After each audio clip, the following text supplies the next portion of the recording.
Hi, I'm Carly Jones and I'm a disabled entrepreneur. I'm Sarah Berton. I would describe myself as a business owner with chronic illnesses.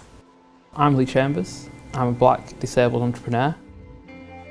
My name's Richard Talbot-Jones and I'm an entrepreneur with a disability.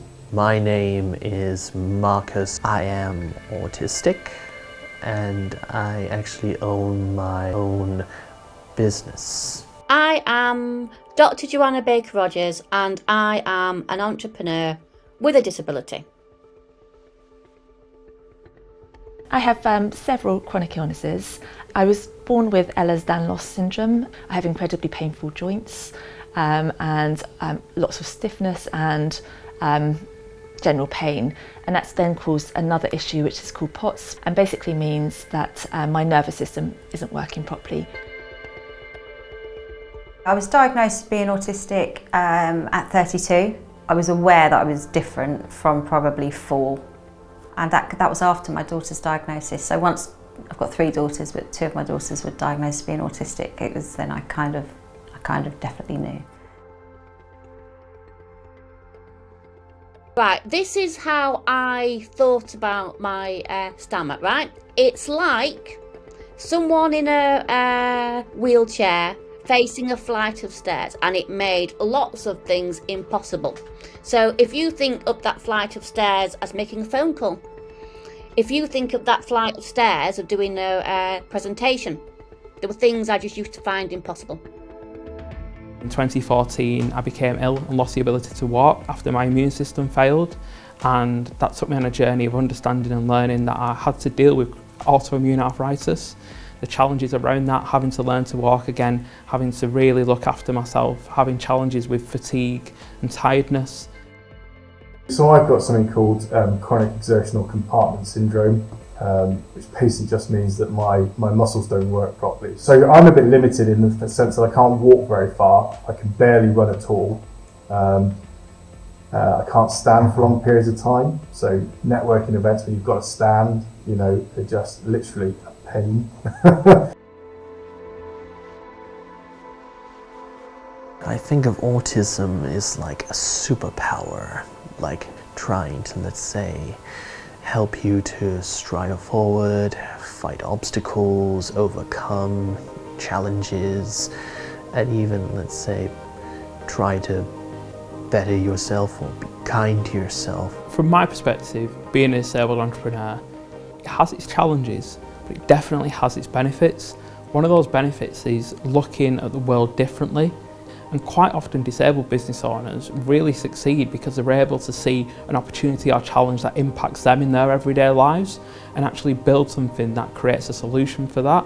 It's very lonely when you've got a chronic illness, and it's very lonely when you've got a business. So I wanted to create an environment where people with chronic illnesses who run a business could get together and give each other ideas and suggestions on how to better run their business in a way that worked with their health. There's that phrase, dance like no one's watching. We kind of live like that. We say what we want, we'll sing out loud, we'll dance out loud, we're just very unfiltered, honest, in-your-face people. That kind of leaving no word unsaid. If I like someone, I'm going to tell them everything I like about them. I mean, I'm 6'1", I'm big. I don't look like what people expect somebody with a disability to look like, I suppose. Because I have a speech impediment, people think that I would never do anything like this. I would never have an online interview, I'd never do any public speaking. Well, I really like all this sort of stuff, and all people have to do is be a little bit more patient. I create and sell art designs. I design greetings cards, bags, t-shirts. I founded a workplace wellbeing and inclusion agency. We do a lot of work with clients around strategic wellbeing, helping HR teams to be able to embed wellbeing within their organisations. And now I've become a disabled entrepreneur who's actually able to help other entrepreneurs who are not necessarily disabled, really flipping the focus from disabled people always needing to be the ones who are supported. Being self-employed and disabled means that you can set your own reasonable adjustments. I didn't have to ask for permission. There's so much flexibility when you have your own business, and I think that's why it really does appeal to people with chronic illnesses. I don't think disability is a dirty word. I'm quite happy to say I'm disabled. I know to some people they don't like that. Everything's very personal to the individual. Personally, I don't think it's very important at all. I think it's the attitude with which the person is speaking to you that's more important. The disabled entrepreneurs I meet are often the most resilient through the challenges that they've had. They're really, really innovative because they're always thinking about things differently. But one of the biggest things is how resourceful they are. And what I often try to tell myself, and many of those who are often like me, business, it's not always about money. It's about trying to play your part, trying to help make the world a better place, and also trying to, let's say, get people inspired to show that they have something to offer, whether it's something little or big. I'd like there to be a lot more positive stories in the media around chronic illness and the fact that people can make a success of business and can have a successful career. I think we need to push campaigns that are for disabled people, run by disabled people.